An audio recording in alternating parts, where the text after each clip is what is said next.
नसुआ एक औरत नुमा आदमी था, बारीक आवाज, बगैर दाढ़ी और नाजुक अंदामे मर्द। अपनी जाहिरी शक्ल सूरत से फायदा उठाते हुए जनाना हमाम में औरतों का मसाज करता और मैल उतारता था। कोई भी उसकी हकीकत नहीं जानता था, सभी उसे औरत समझते थे। ये तरीका उसके लिए जरिए मुआश भी था और औरतों की इज्जतों से मजा भी लेता था। एक दिन बादशाह की बेटी हमाम गई। हमाम और मसाज करने के बाद पता चला कि उसका गिरा बहा गोबर हो गया। बादशाह की बेटी ने हुक्म दिया कि सबकी तलाशी ली जाए। सबकी तलाशी ली, हीरा नहीं मिला। नसुआ रुसवाई के डर से गिरा छुप गया। जब उसने देखा कि शहजादी की कनीज़ें उसे ढूंढ रही है तो सच्चे दिल से खुदा को पुकारा और खुदा की बारगाह में दिल से तौबा की।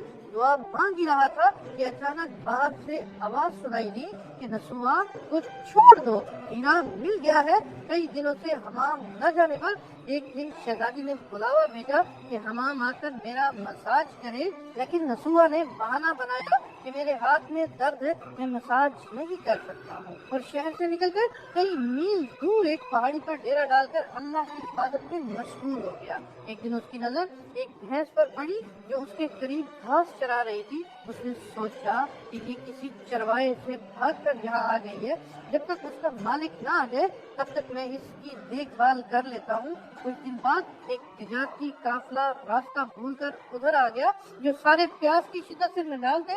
उन्होंने नसुआ से पानी मांगा। नसुआ ने सबको भैंस का दूध पिलाया और सबको सैराब कर दिया। काफिले वालों ने नसुआ से शहर जाने का रास्ता पूछा। नसुआ ने उनको आसान और नजदीकी रास्ता दिखाया। नसुआ के इखलाक से मुतासिर होकर ताजिरों ने जाते हुए उसे बहुत सारा माल बतौर तोहफा दिया। नसुआ ने उन पैसों से वहाँ कुआं खुदवाया। आहिस्ता आहिस्ता वहाँ लोग बसने लगे और इमारतें बनने लगी। वहाँ के लोग नसुआ को बड़ी इज्जत और एहतराम की निगाह से देखते थे। रफ्ता रफ्ता नसुआ की नेकी के चर्चे बादशाह तक जा पहुँचे। बादशाह के दिल में नसुआ से मिलने का इश्तियाक पैदा हुआ।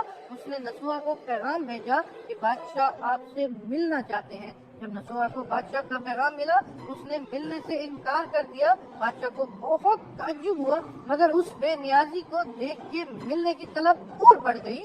बादशाह ने कहा कि अगर नसुआ नहीं आ सकते तो हम खुद उसके पास आ जाएंगे।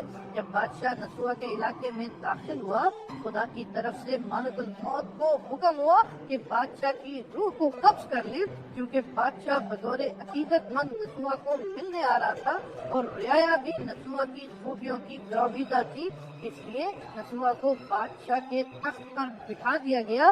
नसुआ ने अपने मुल्क में अदल और इंसाफ का निजाम कायम किया।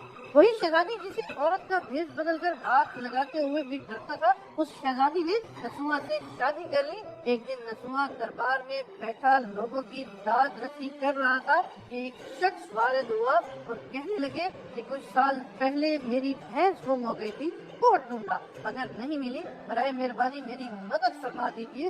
नसुआ ने कहा कि तुम्हारी भैंस मेरे पास है। नसुआ ने हुक्म दिया कि इसके सारे माल और दौलत का आधा हिस्सा भैंस के मालिक को दिया जाए। वो शख्स खुदा के हुक्म से कहने लगा, ऐ नसुआ जान लो, न मैं इंसान हूँ और न ही वो जानवर भैंस है, बल्कि हम दो फरिश्ते हैं, तुम्हारे इम्तिहान के लिए आए थे। ये सारा माल और दौलत तुम्हारे सच्चे दिल से तौबा करने का नतीजा है। ये सब कुछ तुम्हें मुबारक हो। वो दोनों फरिश्ते नजरों से गायब हो गए। इसी वजह से सच्चे दिल से तौबा करने को कहते हैं। तारीख की कदम में नसुआ को बनी इसराइल के एक बड़े आबिद की हैसियत से लिखा गया है। और ये सारी बातों के बाद तौबतुल नसुआ, जो जिंदगी में आपने अपने इर्द गिर्द की मस्जिदों में जरूर सुनी होगी, वो इन्हीं के बारे में।